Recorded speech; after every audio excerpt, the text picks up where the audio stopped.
Good evening, everybody.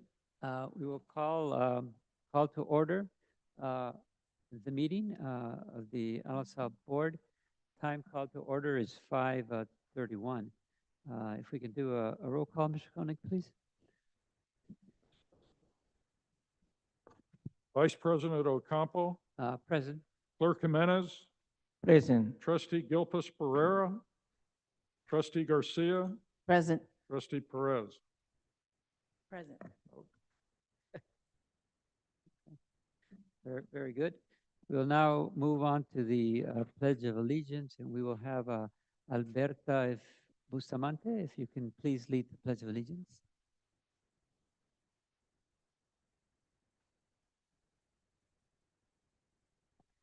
Ready, begin. I pledge allegiance to the flag of the United States of America and to the republic for which it stands, one nation, under God, indivisible, with liberty and justice for all.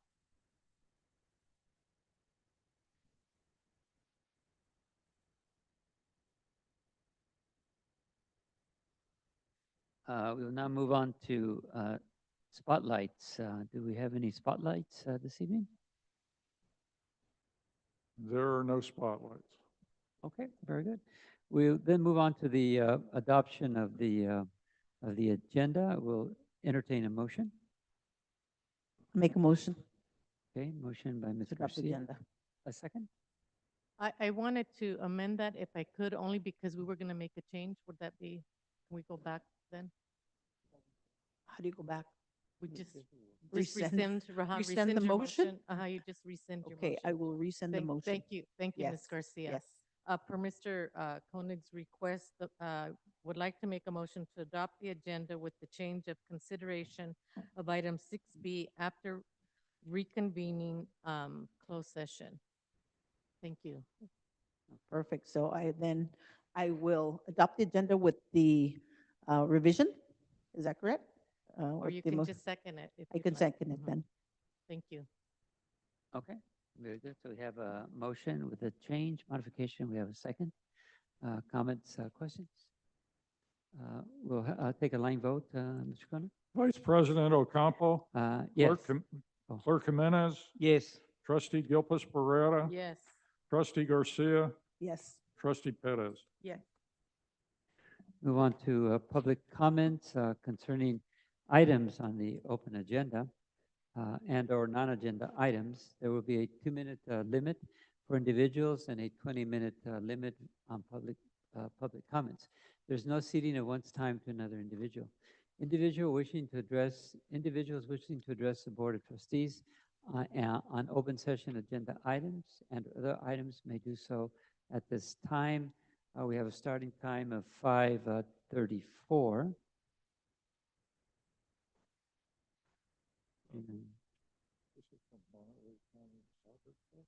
Okay, and we have a representative today from the Monterey County Soccer Club.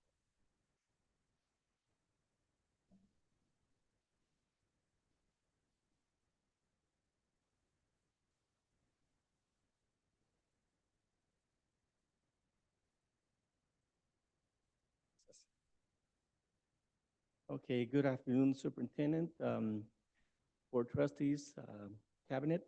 My name is Jorge Rojas. I represent Monterey County Soccer Club. We're the largest soccer organization in Northern California. We are hitting about 400 teams and continue to grow. We have a dire need for the use of facilities, and when winter comes up, we have no fields. So we are currently using some of the school district fields, but right now we can't use them during the October because that's when I was told that it's daylight or sunset is the time limit as to when we can use it. And right now sunset is about 6:30, and because after school programs we are only able to get half an hour. But because of the time constraints, we're not able to get even half an hour, so we're only limited to on Sundays.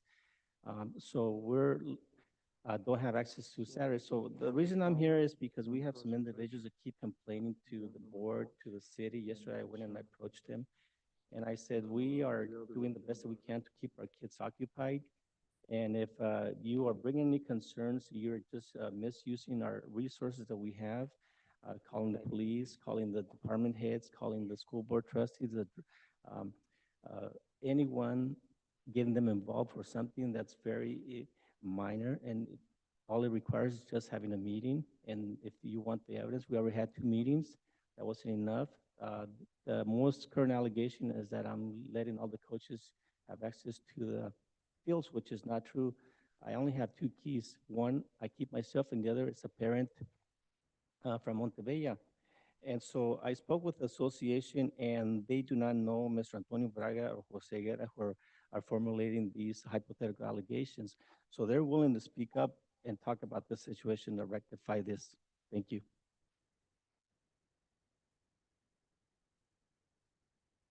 Thank you for the presentation, for the public comment. Um,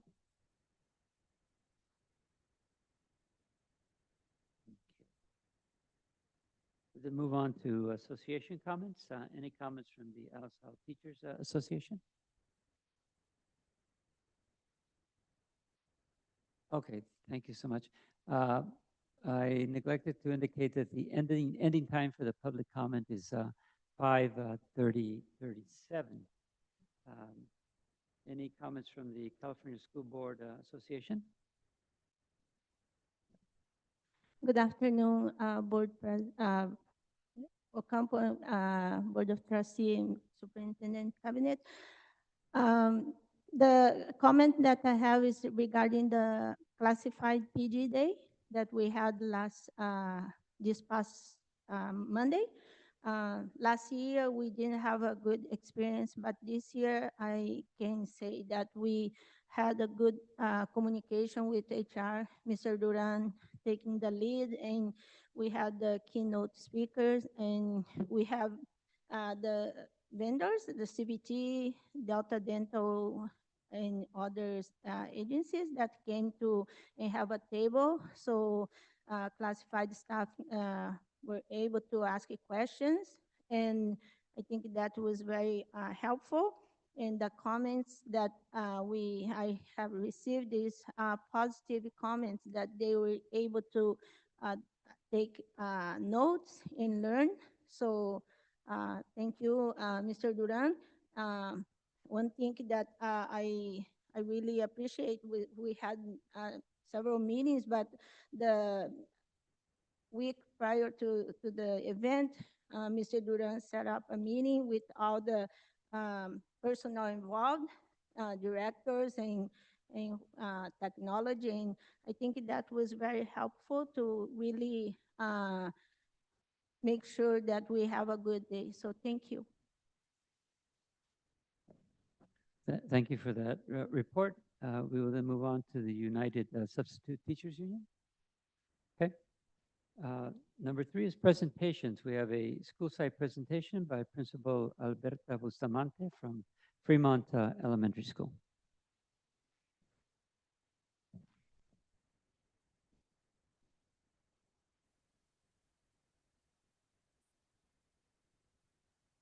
Good afternoon, President Ocampo, trustees, cabinet members, community and families.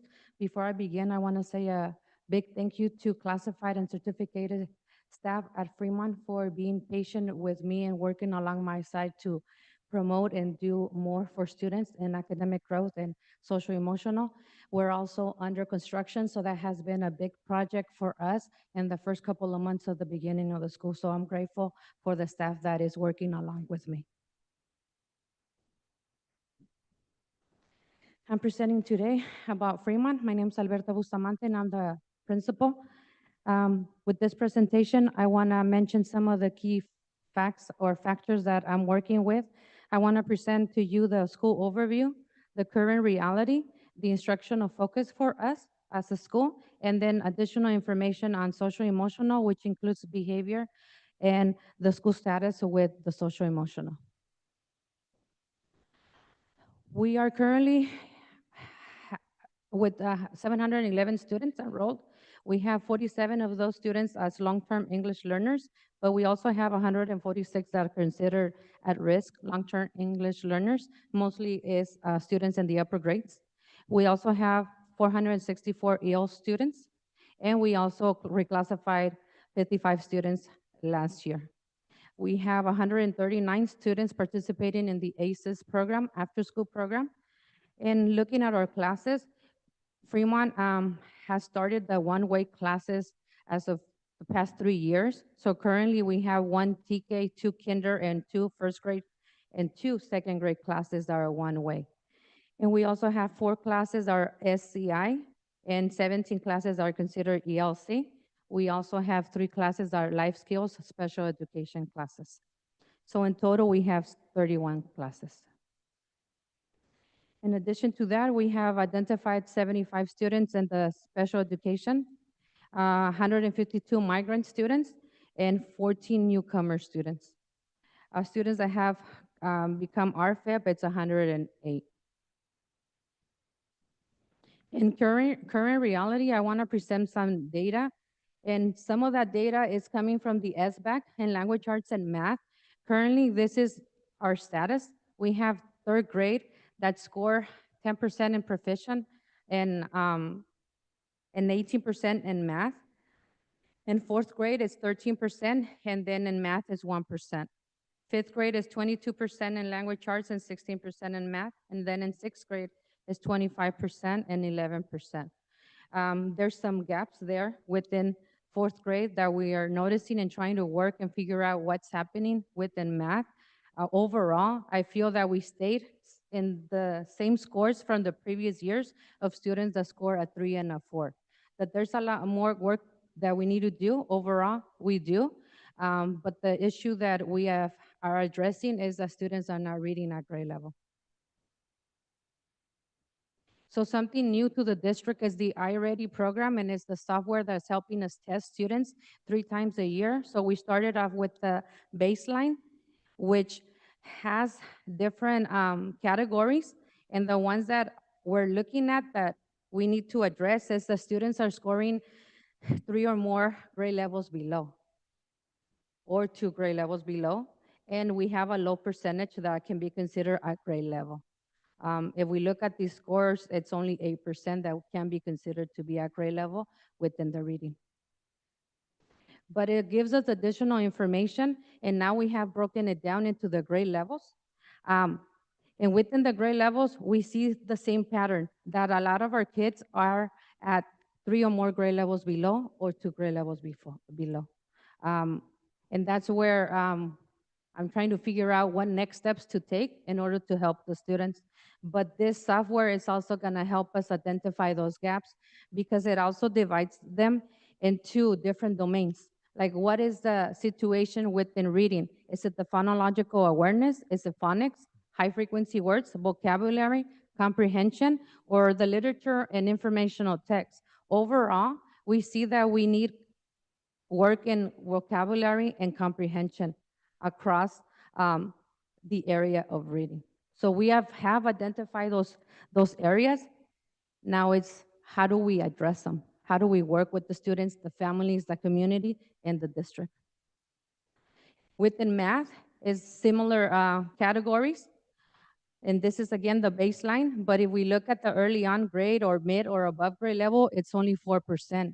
That means that there's only a couple of students that can be considered grade level. So the majority are 2 years or 3 years below grade level.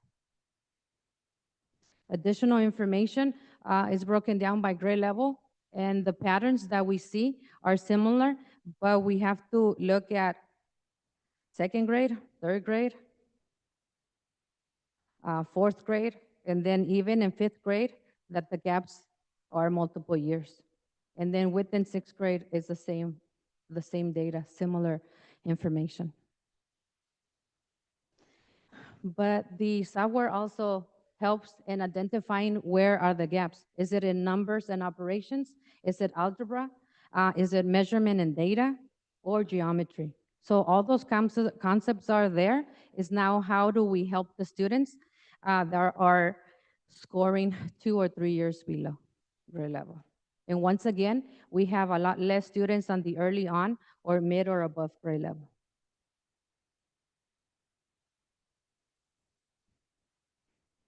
One of the components that has come to us, it's vital through the district. We've been supported in the sense that we have visible improving teaching and learning through school-wide collaboration. So the idea here is that there's two coaches coming to the school and helping us do a lesson study. And that's where we look at the lesson, we try to see what worked and what didn't, and we come back and reflect and look at data. The second component that they have is the micro teaching, and that's where we do the lesson, but now we're going to be able to do the lesson in the class, and others are going to be able to observe. So that gives additional support to the teachers and ideas as to how to teach. But the whole thing is that it's school-wide. It's all of us working together to address those gaps with the data and work together as grade levels and as staff, as a school, so that we could bring a lot of those lessons back into the class and analyze the data.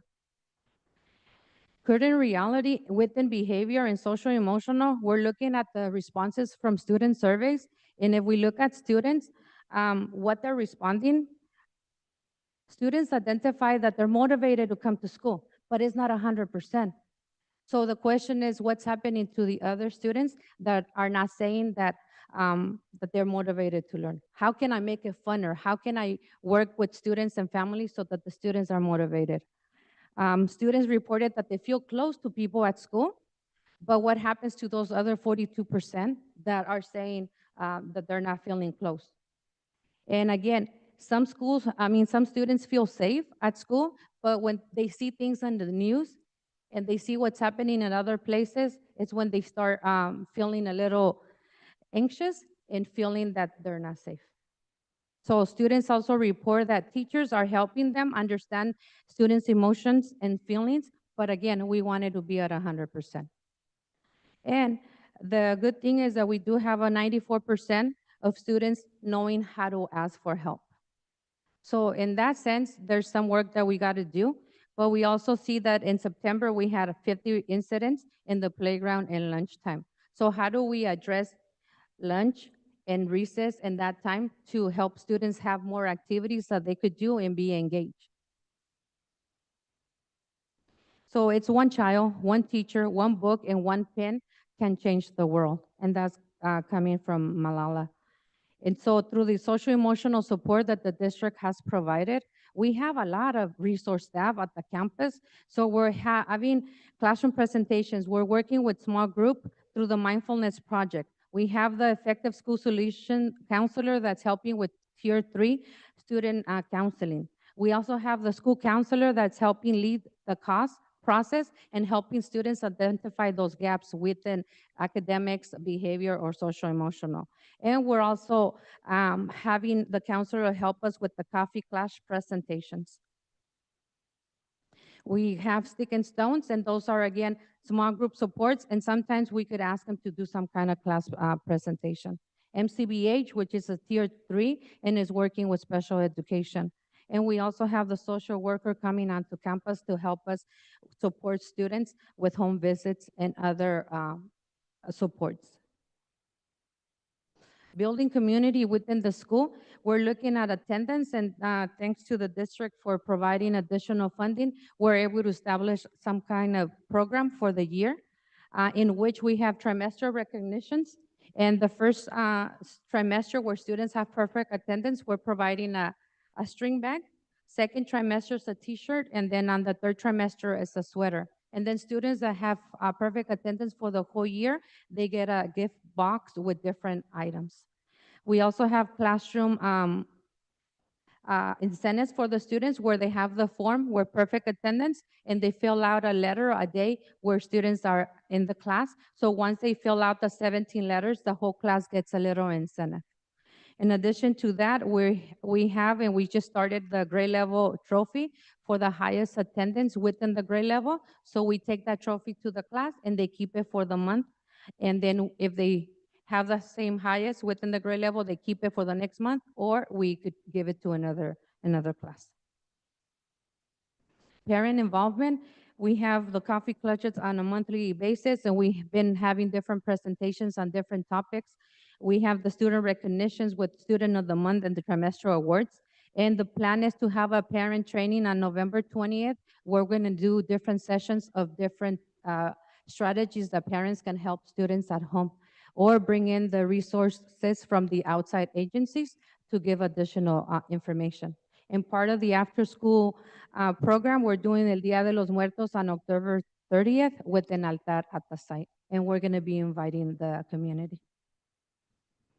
Some possible solutions is here presented to you in the sense that we need to set goals. We need to have goals as a principal, as a school, grade level, and individually as a teacher. We also need to be able to adjust those goals as time goes by and adapting that action plan or do the plan, do cycle. And during our PLTs, that's the grade level collaboration time for teachers to look at the data and figure out where are the gaps so we can address them through the lesson delivery in the class. Coaches modeling in the class of what a lesson looks like, and then the vital support is going to be crucial for all of us at the site. Analyzing data whenever we're doing assessments to see where the gaps are at, regrouping based on that new data, having those conversations with teachers and students, and setting goals. Training after school, where we're asking teachers to attend and get some additional support with social emotional, and additional material for some of the grades that have the needs, like estrellitas for the one-way classes. In addition to that, we do have 2 intervention teachers that are helping first grade right now, and the idea is to move up across the grade levels to help those students that still have those gaps in the academics. In additional support, some of the teachers attended the science of reading, so they're bringing in that training to the school and to the classes, and they're also getting together and planning. Some of the questions that I'm targeting teachers are strategic in the sense that I'm checking in with them and see how they're feeling and how they're doing with their progress professionally, and also getting additional curriculum for the social emotional learning. Learning walks, we need to do more of those in the classroom as a team and me as an individual, as a principal, since we need to see what's exactly happening and how to support staff in general. Building community, we have a literacy committee that includes doing a reading night in the spring and doing Read Across America and bringing in other agencies so that there's more parent involvement. Something that's going to be different, it's the community school that's going to be starting this school year at Fremont. And additional support for students is providing time and money for teachers to do after-school tutoring, and that's going to be starting tomorrow. And the idea is to bring families to the campus and observe and give us some additional information as to what they want us to do and what they want to see at the site. And then again, classroom visits. We need to be able to know what's happening in the class, give teachers more feedback, and be able to be in the classrooms a lot more. Modeling, and then coaching cycles that helps the teachers with the teacher learning. And that's all the information that I have. I know that we have a lot of work to do, and the idea is that working together is going to help us out.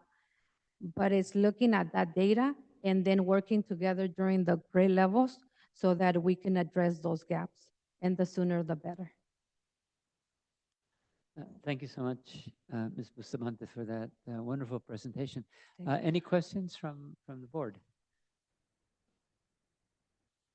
Okay, see, Senora Garcia? No, thank you for the presentation. Appreciate all the information you gave me. And I have my glasses in the car. I'll have to take a little break and go grab them. But, Okay.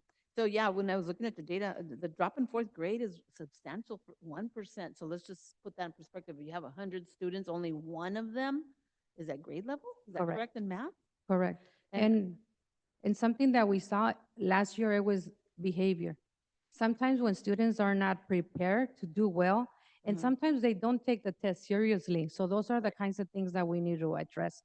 But yes, the whole grade level and myself were really surprised. And could it have been a problem with administration of the test? I mean, sometimes if you know, you have to look at, I'm just thinking out loud here, sometimes teachers that are new, not sure how to administer the test, and maybe you might have had some gaps there.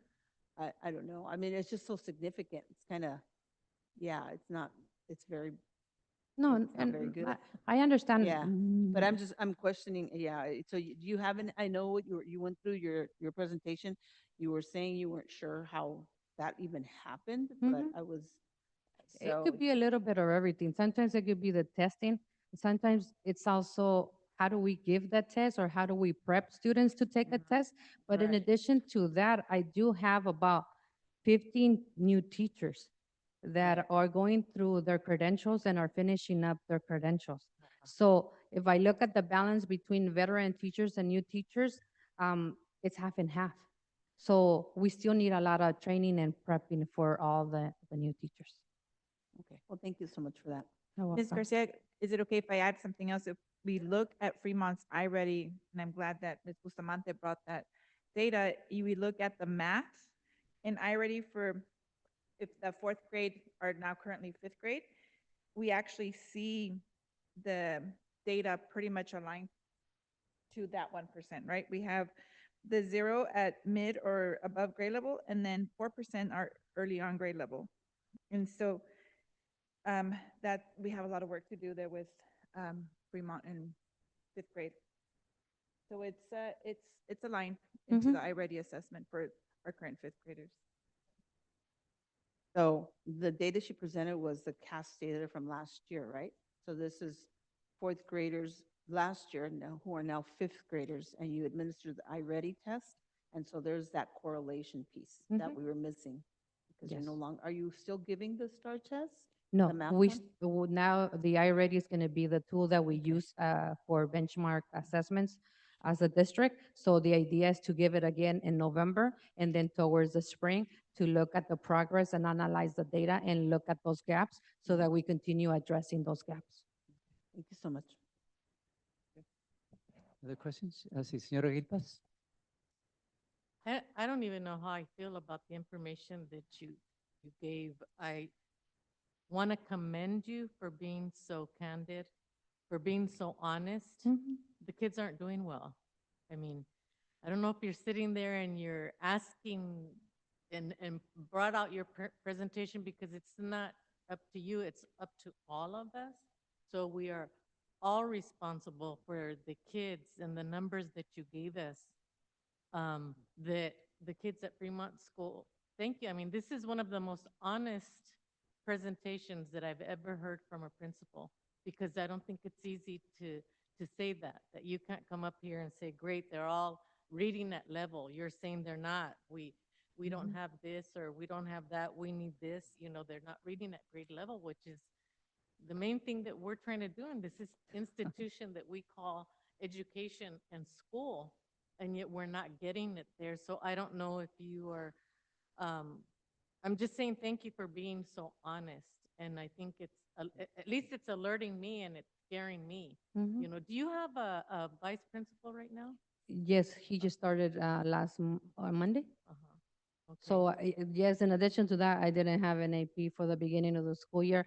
But again, teachers and classified staff are there. They're helping out. They're looking at the data. They're trying to analyze it. As part of the district support, Vital is key. And I'm part of 4 schools that are going to be taking that process with all teachers and helping identify those gaps to address them. But again, it takes collaboration. It does take time. And the idea is to give you the information that is real. Why try to hide something that you're going to be able to see? The idea is now how can I move forward with all the staff and parents and students? And they're willing to help. Students are willing to read. We're providing books for them. We're asking students to read every day. But again, it's what is the key to fix all this. It's multiple features or items that we have to fix. Well, I want to thank you for being so outspoken about that. And really, I could feel it from you that you're asking for, you know, and we have good people in place that can support the students at Fremont School. I admire that you know what it is that needs to be done, and you kind of set it up there on these tables, you know. It's an alert for me, and thank you. And thank you for being transparent, but we do, like Mrs. Anzo said, we do have some work to do there at Fremont School, and we hope that you are offered the support that you need from those that you work with, and especially the board.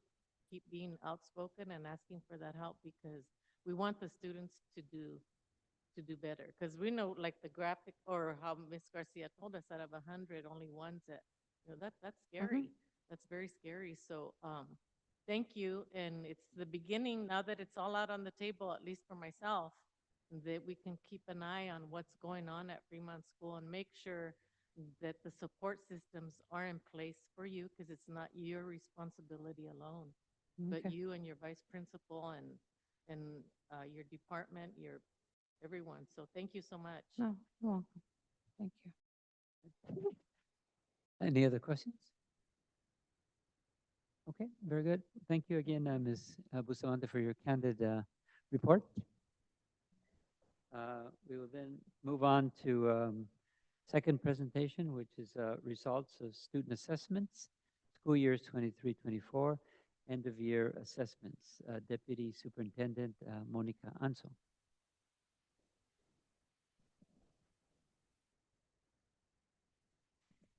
So good afternoon, Vice President Ocampo, Superintendent Mr. Koenig, Board of Trustees, community, cabinet members. So I am here as almost a follow-up to what Ms.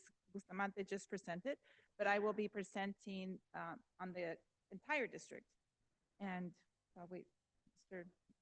Villarreal, if you can help me.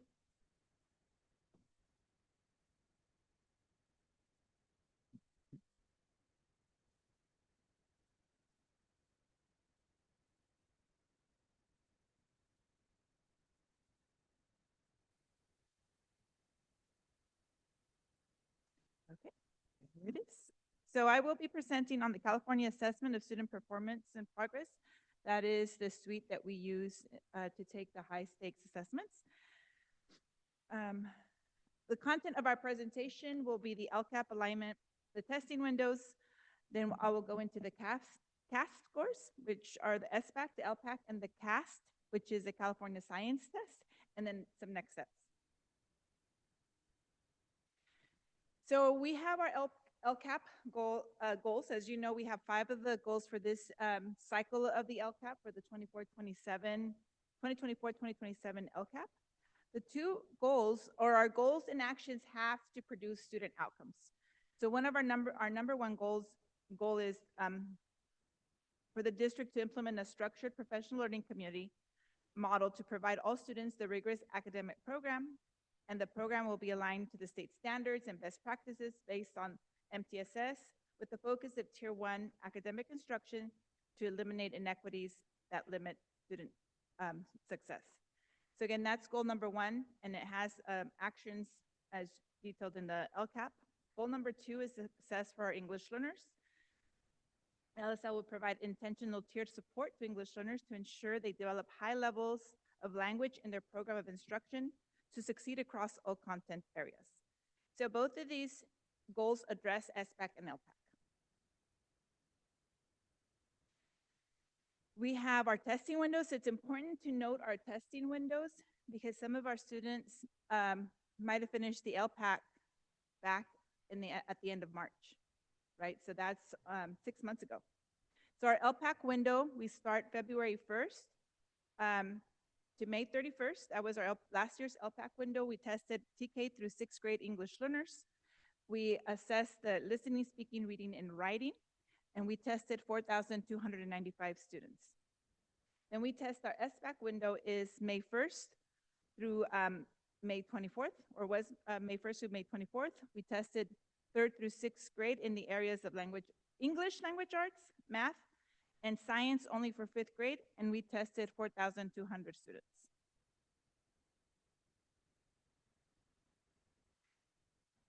And in addition to the goals and actions that we have to have in our LCAP, we have to set a goal for metrics. And our goal is 7% increase in each area. So over the 3 years, that would be a 21% increase. And that same goal is used at the site level in their SIPSAs.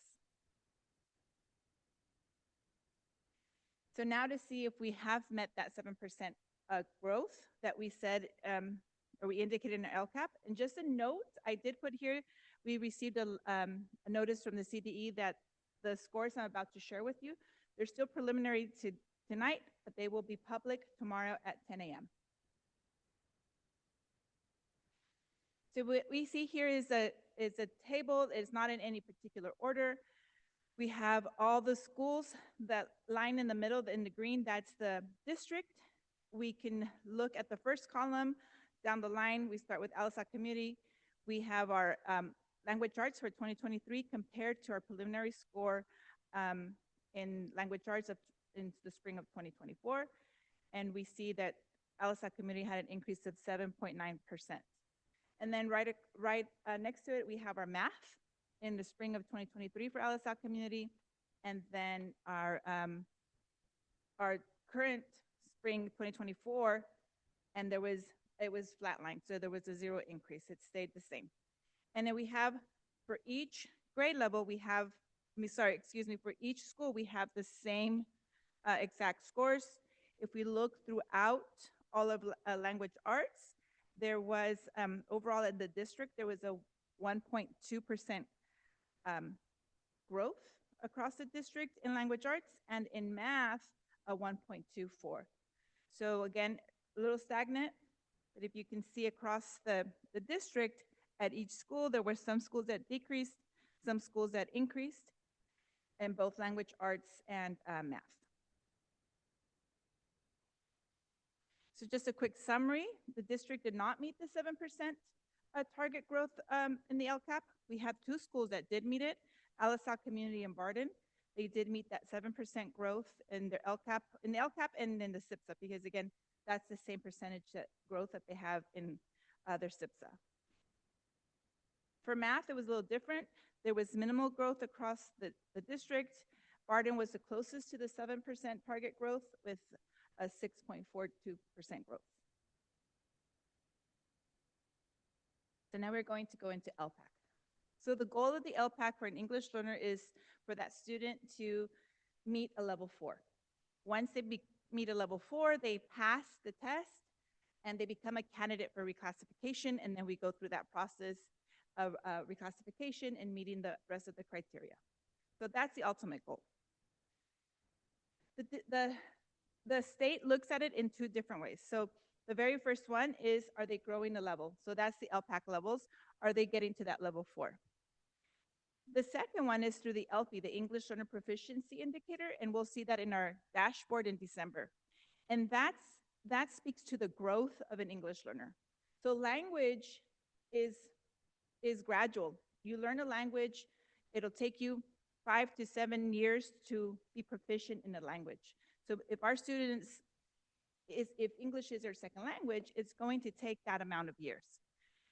So what they do is they're looking at the growth. And if you see the bottom of that line, we can see where we have a level 1. It goes to a level 2 low, a level 2 high. They'll measure that growth.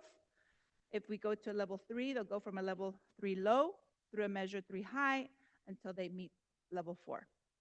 So when we look at our LPAC scores, again, we look at 2 different ways. Who's reached that level 4, and then who's growing across those 4 levels in speaking, reading, and writing, and listening.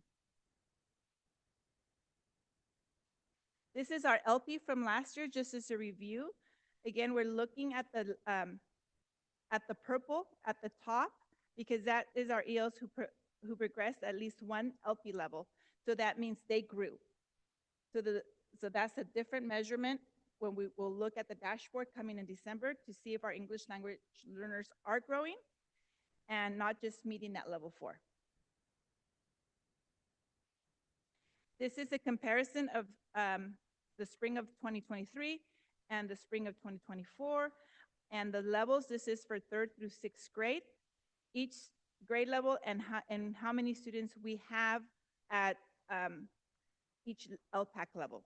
As you can see in the yellow at a level 3, even last year's scores, the spring of 2023, we have the most students in that, at that level. If we compare level fours, we can see that there was a decrease just by looking at those numbers. Last year, we had 538 third through sixth grade who got a level four. This year in the spring, we had 346 students that were at a level four in third through sixth grade. And this is K through second grade. So we have, again, the level fours in the green, and then the amount of level threes are also a little higher than what we have in the green.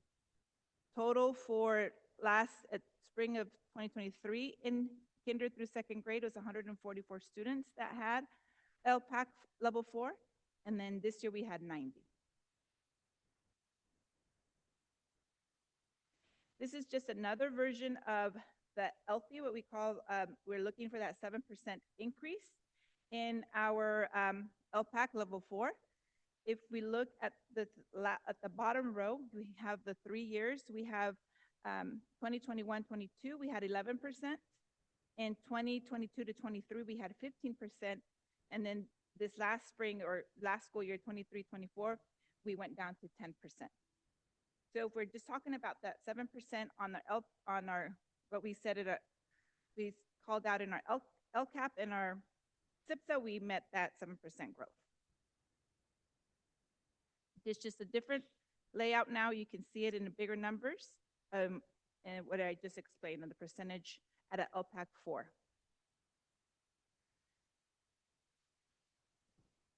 Now we have it by school. So you can see each school at what percentage of just the level 4 students, and then the preliminary score, and then if they decreased or if there was any kind of change, either decrease or increase our scores. Okay, so as a district, we actually went down from that 14.75 or rounded up to 15% to 10%. So we had a decrease of 5%. So this is just stating overall, we declined the percentage of students that tested at a level 4 on LPAC.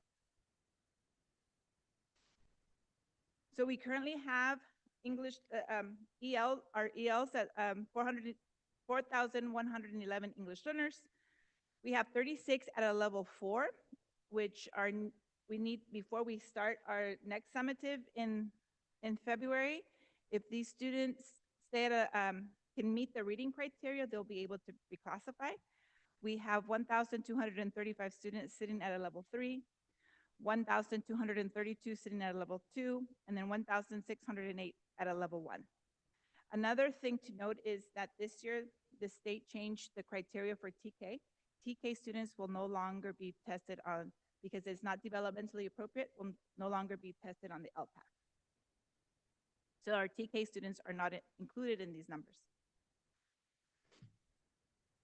So then we have the California Science Test, which we call the CAST, and this is only tested at 5th grade. And we can see again by school what we had our scores in the spring of 2023 compared to our scores, preliminary scores in the spring of 2024, and then the proficiency now percentage changed or increased or decreased. And as a whole, the district went down 4.5%. And there was some growth at some schools, but most schools also had a decrease.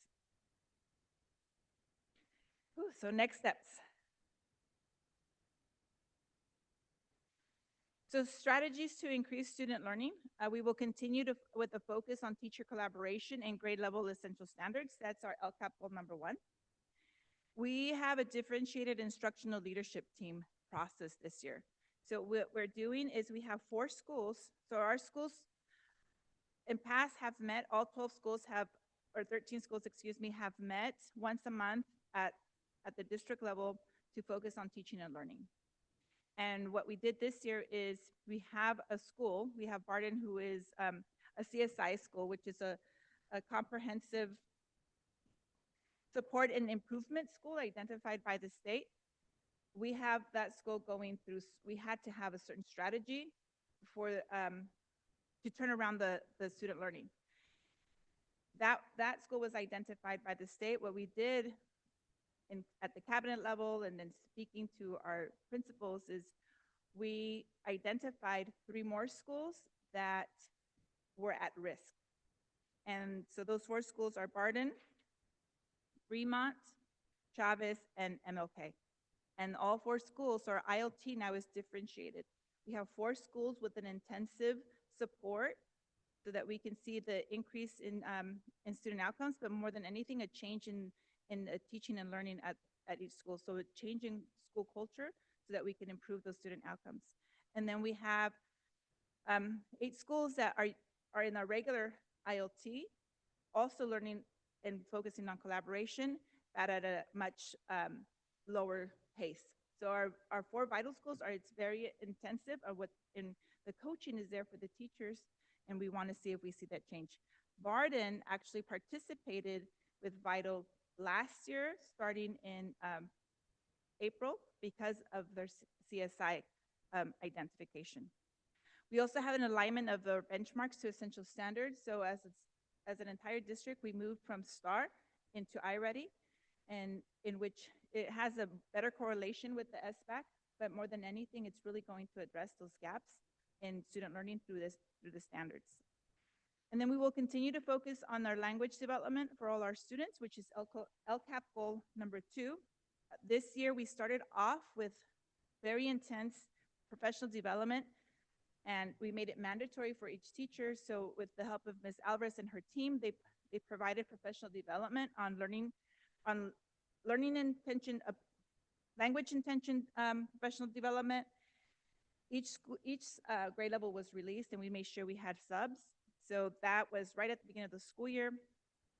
I think maybe the second week of the school year, we started it with that professional development, and they will continue. And then we will focus on literacy and language development. We actually added a goal number 5 to our 2024-25 LCAP, knowing that our students need support with reading. And here it is. So LSL students will develop foundational literacy skills necessary to read at grade level by the end of 3rd grade as aligned to the California Comprehensive State Literacy Plan. So we have added this goal knowing that our students need that support with reading and language development. Questions? Any questions for Ms. Manso?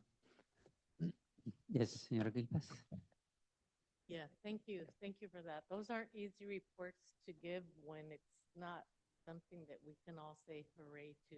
But again, like I told our principal Bustamante, we're all in this together, you know, but it appears our kiddos aren't doing as well as they could be, maybe.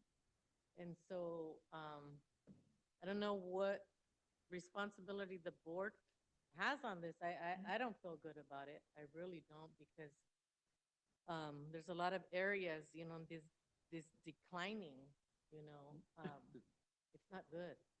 So I'm glad that there's a plan to address this. I think we have to stop doing the same things over and over that we've been doing, because it's been like this historically for LSL, but for some reason this, you know, this report is strikingly not as good as we wanted. So I do have a couple of questions. As far as LSL in comparison to school districts like us, is it the same everywhere? Is it the lack of teachers? Is it, I mean, nowadays at the schools we have so much support for students. We would think that they'd be doing great. What's going on? So we could not present that publicly because they're still not public scores, right? And so I don't know if Mr. Koenig wants to speak to that. Tomorrow they'll be public. We can send you the scores, but I think if we can make a statement, Mr. Koenig, on, because we've seen them. What you're asking right now, as compared to like districts, we actually have seen them. Our scores are about the same as Salinas City's and Santa Rita's. Well, I mean, sorry, but misery loves company, right? It's true. I mean, it makes you feel good, because not that they're not all doing what, you know, reaching their goals, you know, but not being able to to reach the 7% when, that's a number that we put Yes. for ourselves, and it's not like the state put the 7% and we didn't reach it. We put it for ourselves and weren't able to reach it. So I think it's just an alert to us, and other school districts, that we have to start doing something different, no matter what it is, and support our principals in, you know, and so that the kids can come up to, you know, at least going into the high school district, with, you know, being able to read, not 3 or 4 levels behind, or not just one. We're talking 2, 3 levels of reading behind, and that's not good. And the good thing is that we're talking about it, and we need to, the strategies in place to help, and we're Yes. hoping that those will help our students. I had never heard the term, or maybe, what is a long-term English learner? Where did that come from? So long-term English learner is actually a state term. And you will see our long-term English learners in our dashboard coming this December. A long-term English learner is if a student takes the LPAC at the entry. So what for us is, it has been TK, but now it'll be kinder. They have to be reclassified within 5 years. If they're not reclassified, they become long-term English learners. So Ms. Bustamante used the term at risk. So we have we use Elevation, which is a tool that makes it easier for our principals, our teachers, our support staff to be able to dig through the data. And they don't have to look for students and create their own or even look for the scores. The tool itself will do it. So what the tool has identified is we have students that are at risk. So students maybe in the 3rd or 4th grade that have not moved up the levels, who are still maybe at a level 1, it'll start identifying these students are at risk, and they're at risk of becoming long-term English learners. So our current long-term English learners at the district level and at the school sit in 5th, but most of them are in 6th grade. Because if they started TK with us, then if they haven't reclassified by the time they come to 6th grade, they'll be long-term English learners. If they're, that's, yes, TK. And then we have our 5th graders as well. We have a few 5th graders that might be classified as long-term English learners. So maybe in the near future, that's another presentation that we can do, is just focused on our English learners. Right, and I think another thing, we have to hold, and I mean, I love our principals, but we have to hold them accountable. You know, there's a lot, I mean, do all of our schools have support with assistant principals, Mr. Koenig? At one time they did. Right now, we've been losing assistant principals for one reason or another for 6 months. Right now, we have 4 schools that don't have assistant principals. And so are we moving quick to fill those positions?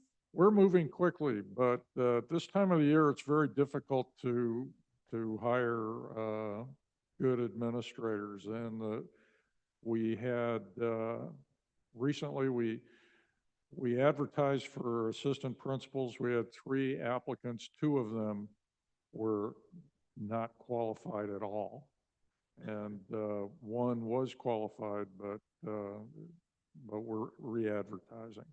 Right, and in that statement, I don't say that the principals are, you know, we all have to work together. I think it's alerting me to be a little bit more interested in this, because it's not great, not No. good news. So we do have to, even as a board, and discuss these things and see how we can support the principals, who in turn support the teachers, who in turn the teachers, with the tools that they have, you know, teach the kids. And we have to up those levels, because we can't not make our own goals. I don't think that's favorable to us. So another thing I was going to ask is what happens when the district, okay, so we didn't meet our target goal of 7%.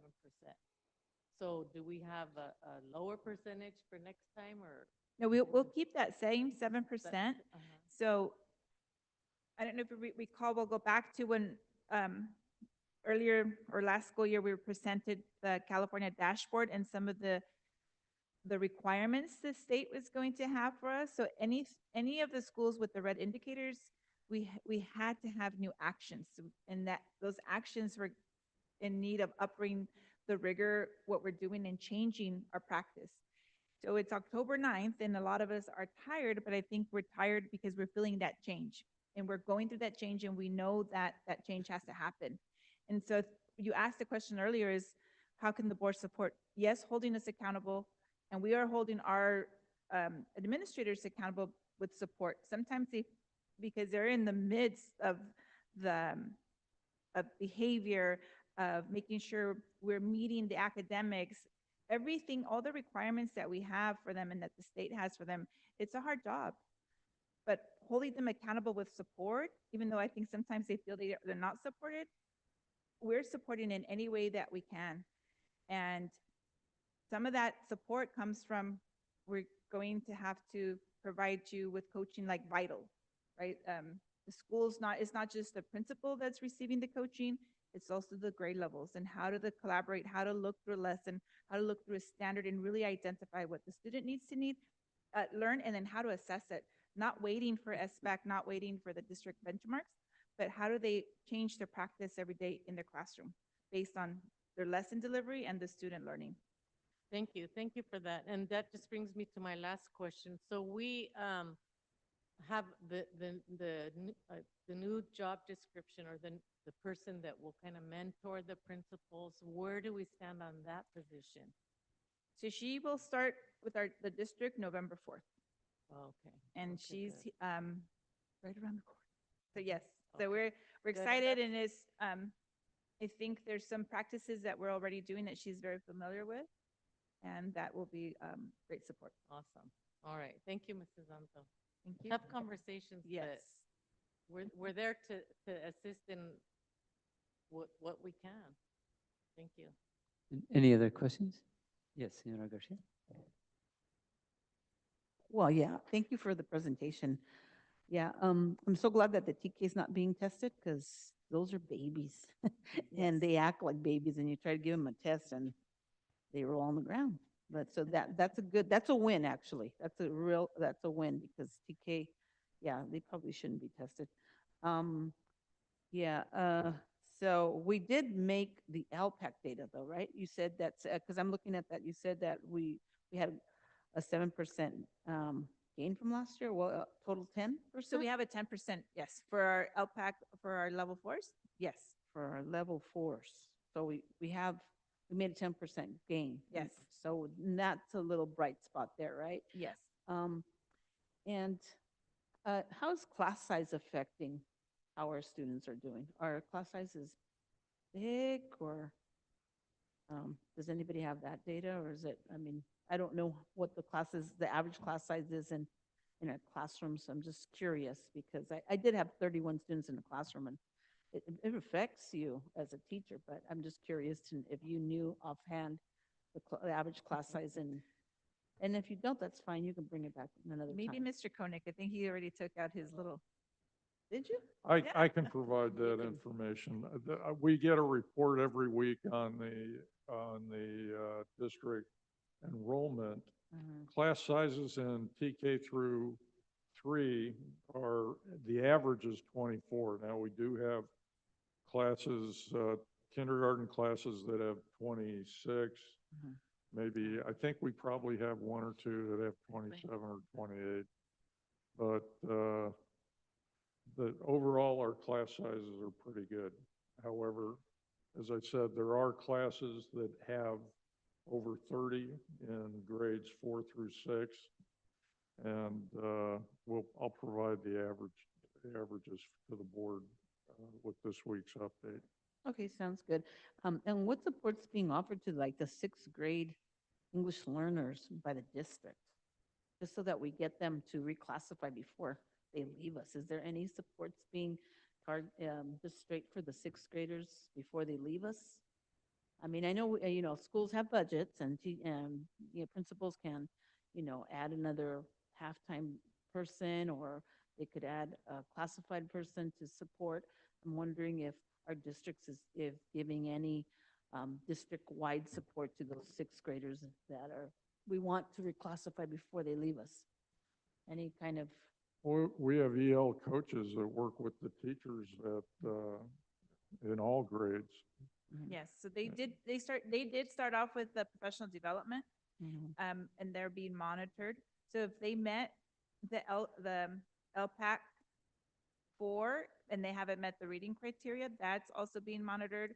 We're setting goals, so right at the conference time, they will set goals, and each teacher will meet with the student and set those goals. So we have goal setting, a protocol for the students, and then just the monitoring, making sure that the reading is going up. So their Lexile. So we're basing it on a Lexile, and then the principals, actually, well, they're the ones that have to do. If we add one more thing to them, I don't think they'll be very happy with us. So we make sure that with the support with our EL specialists, and the PD that we're giving them is how do they go back and support and model lessons or help with what's happening in the classroom. okay, well, thank you for that. And and last questions are, or how are we engaging our parents? Is it just during the time their conferences? Is that what we're doing? Like, how are we going to get the parents this information? How the kids are not doing so well. Again, we go back to the principals. They're the ones with the connection to the parents through their coffee clutches, presenting the data. Our teachers are presenting data to the parents. We're not just waiting for the parent conferences, but they're making sure that it's rolled out at any coffee clutch. I think Ms. Bustamante spoke to having a parent workshops on, like, her school will have them on November 20th, and some of our schools are having those workshops, or how to support their students workshops for the parents as well. And at the end of each trimester, there are parent-teacher meetings where they go over, the scores have just been, we've just taken the test. We know what the child has achieved at that point, and the teachers go over the results with the parents during the parent-teacher meetings at the end of each trimester. Those are coming up in November for LSL. Okay, well, thank you. Thank you for your report. Any other questions? Yes. So just to clarify, if the students don't get reclassified with the LPAC before sixth grade, before they leave, that's going to carry or stay with them when they go into middle school and high school, correct? Correct. Yes. And they're going to be long-term English learners. So they have to reclassify. So the process starts when they enroll in school, and they're identified as they speak another language. Then we assess. If they pass it the first time, then they're IFEP, their initial fluent English proficient. But then they have every school year, they have to increase that language development. So we're required by state law to make sure that we're offering English language development at each grade level for all English learners, just like the high school district. So when they leave us and they're not reclassified, the high school has to offer that English language development class. So their periods are in 50-minute periods. So they have to have that 50-minute period. What's going to happen to that student is they will not be able to take other electives until they pass that the LPAC and they reclassify. So we all follow the same criteria. In the high school, then you'll have students that might never reclassify if they're not focused on that test and we're not giving them the support. Okay. And then you said that you guys had goals to make sure that you give the support to third graders, correct? For them to, for literacy, Reclassify? Literacy. Oh, yes. Yeah. So But- we have our goal 5, yes, in LCAP. So what's the support? Like So- programs or? So the state actually awarded us a grant. We qualified in the whole Monterey County. We're the only school district that qualified for 9 of our schools to have that grant. Our neighboring schools, for example, Salinas City has 1 school, Santa Rita has 1 school. And how did we qualify? Qualify is based on our level of English learners, our percentage of English learners, our percentage of low socioeconomic. So our district is identified as a high needs district. So that grant, we have English, early literacy coach for 9 of the schools. We also are using part of an LCAP funding to have, we hired 12 reading specialists, 1 for each school. So we have our reading specialists, we have our early literacy coach, and then our teachers are being provided with training on reading. So the science of reading is the new research training that we have through, they're being trained through MCOE. Our coaches are being trained through a 2-year course. Most of the coaches that were here with us last year are on their 2nd year of the course, which is called LETTERS. It's, I can't remember what it stands for, but it's Teachers of Spelling and Reading. So we have that intense reading training that's happening for our teachers and our coaches in the modeling of the lessons. In addition, we're aligning our UPK programs. So making sure our preschool and our TK, we just approved the hire of a UPK program manager. So that person will not just focus on the preschool sections, but also on our TK, making sure that the early learning skills are there, or early literacy skills are there, so when they come to kindergarten, then they can handle that high rigor. Okay. Thank you. Thank you, Senora Morica. you. Ms. Anson, sorry. Thank you. Okay, we will then, no more questions. We'll then move on to, we have a superintendent update. The only thing I have to give an update on today is community schools implementation. And I'm happy to announce that next Friday, October 18th, we will have an interview for the first 2 site coordinators for Alisal Community School and Fremont. Next, right now, we've already released an advertisement for site coordinators for Barden and VRB. And next week, we'll advertise for the site coordinators for Cesar Chavez and John Steinbeck. So we're moving. It's going to take a little time, but we'll have the program on the ground in a few months. That's all I have. Thank you for that. Move on to any board member reports. Senora Garcia? Yeah, so I've been attending, or I attended today, the Big 5 safety training at the Steinbeck Center. Tomorrow's day 2. I believe the district has already adopted the Big 5 safety, and I saw a lot of our VPs there. I also saw some district, let's see, other district directors. I saw Mr. Fausto there and a few others. I think one standing back there. So we're all getting the same message. I think we weren't the only school district there. There was like at least 5 different school districts or 6 that were there getting the training. Very informative. So I'm happy to report that I did participate, and I'll be going back tomorrow. Wonderful. Any other reports? Senora Gilpas?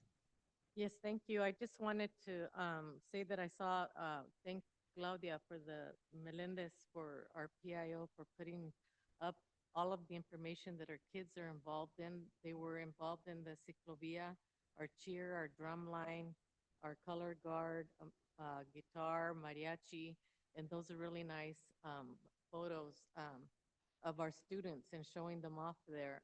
Also, October 2nd was the National Custodian Day, so it was nice to know that our district acknowledged some of our custodians. I don't think there was, I guess it depended on the school site, but some had pizza, some had gift cards, and so it's nice to say thank you to our custodians that are, and I guess the maintenance department would go along with that also. And then there's going to be on March 11th through 13th, 2025, a para educator conference. So we're hoping that, or I'm hoping that as many as our paraeducators that can participate in that conference would be great. And thank you for your presentation or your update on the community schools, Mr. Koenig. And I would just like to say that I would like a conversation maybe with the board about the community schools in the schools and what effect they're going to have on the principals, or is it going to be added? I mean, right now we could see that our principals need to focus on student learning.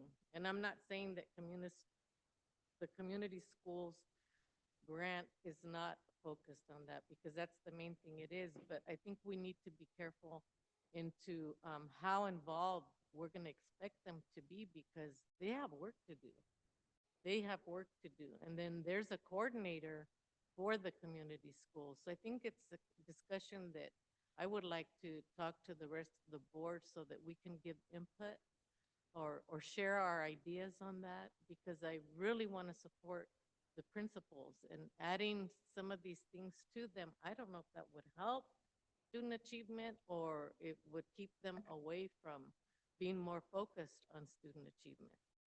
And thank you, that's all for me. Thank you. Any other reports? Let's see. I have one. Oh, one point more. So October is the month of awareness against bullying. So something very important, because we see it everywhere. And there was a flyer from a Frank Paul school that on Wednesday, I don't know if it's for all the schools, but to wear orange in support.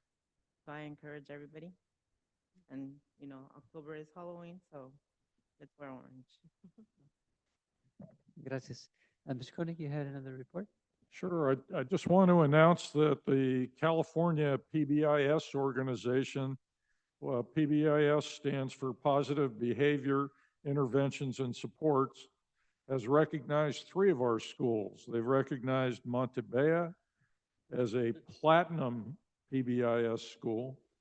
They've also recognized Dr. Oscar F. Loya as a platinum PBIS school, and Creekside has been recognized as a silver PBIS school. So this is good news, and good job at those 3 schools. Excellent. Something positive to clap about. Okay, we will then move on to the consent agenda. I will entertain a motion to pass the consent agenda. Motion made by Mr. Jimenez. A second? Senora Perez, second, was that? Oh, I'm sorry, Senora Gilpas, second, very good. And comments or questions? Okay, Mr. Koenig, please, we need a line vote. Vice President Ocampo, Yes. Clerk Jimenez, Yes. Trustee Gilpus Barrera, Trustee Garcia, Yes. Trustee Perez.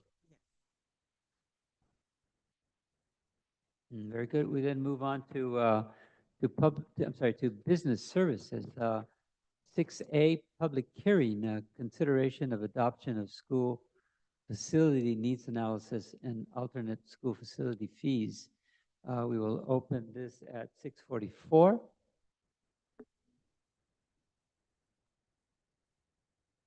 And apparently we will close it at 6:44. Okay, we now have This has been moved to the end. So 6C. move on then to 6A, which is action item. Notice, oh, my apologies, 6C. Yes, action item, notices of completion for district technology projects. We'll entertain a motion. So moved by la señora Gilpas, second by el señor Jimenez. Any comments, questions? Take a line vote. Vice President Ocampo, Yes. Clerk Jimenez, Yes. Trustee Gilpus Barrera, Trustee Garcia, Yes. Trustee Perez. Yes. Move on to educational services. For 7A is information item. approved 24-25 LSL Local Control and Accountability Plan, the LCAP. Move on to 7B, again, another information item. Quarterly Williams Uniform Complaint Report Summary, October 2024, months July, August, and September 24. Information, again, Educator Effectiveness Grant Expenditures, 23-24. 7D is an action item. Resolution 24-25-8, authorized signature and adoption of continuing funding for California State Preschool Program, CSPP.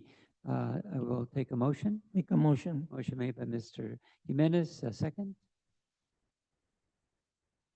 I'll second. Okay, seconded by La Señora Garcia. Comments, questions? We'll take a line vote. Vice President Ocampo, Yes? Clerk Jimenez, Yes. Trustee Gilpus Barrera, Trustee Garcia, Yes. Trustee Perez. Yes. Okay, move on to 8, which is Human Resources. We have an action item, variable term waivers for the 24-25 school year. I will take a motion. Make a motion. Motion made by Mr. Jimenez, a second. I Second. second. Okay, who was that? Senora Perez? Garcia. Okay, Garcia, very good. Comments, questions? Take a line vote. Vice President Ocampo, Yes. Clerk Jimenez, Yes. Trustee Gilpus Barrera, Trustee Garcia, Yes. Trustee Perez. Yes. 9 is future agenda items for you to review. We move on to 9:10, which is future meeting dates. Again, also it's for the board to review. Move on to 11, which is closed session agenda items. There will be a 2-minute limit for individuals and a 20-minute limit on total public comments. There is no ceding of one's time to other individuals. Individuals wishing to address the Board of Trustees on closed session items may do so at this time. We have a starting time of 6:48 and an ending time of 6:48. We will now adjourn to closed session at 6:48. We will have a break. After a 2-minute break, closed session will begin promptly at 6:58.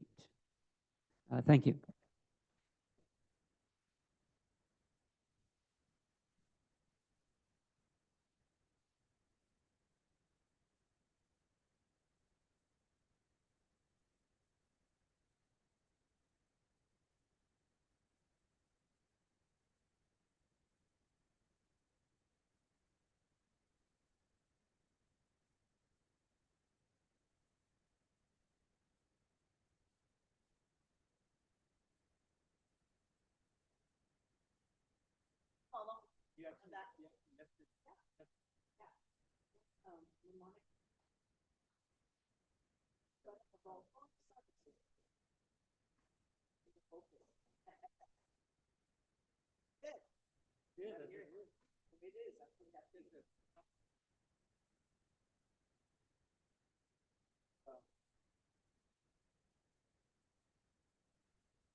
Six B.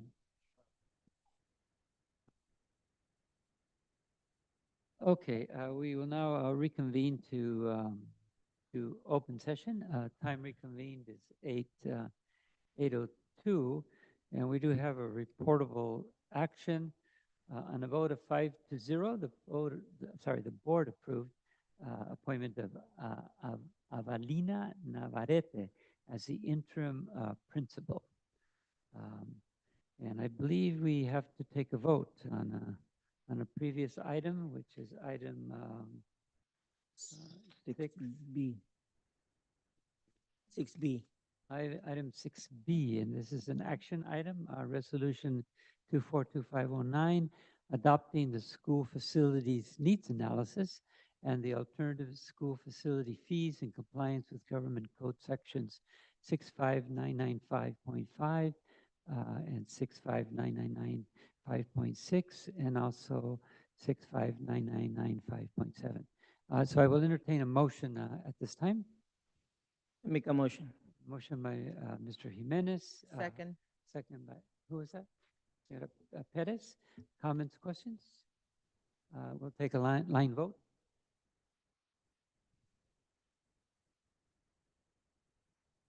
Okay. Vice President Ocampo, Yes. Clerk Jimenez, Yes. Trustee Gilpus Pereira, Trustee Garcia, Yes. Trustee Perez. Yes. Okay, thank you very much for that, and we will now adjourn this meeting at 8:03. Thank you and good night. Good night, good night. 8:03. 8:03.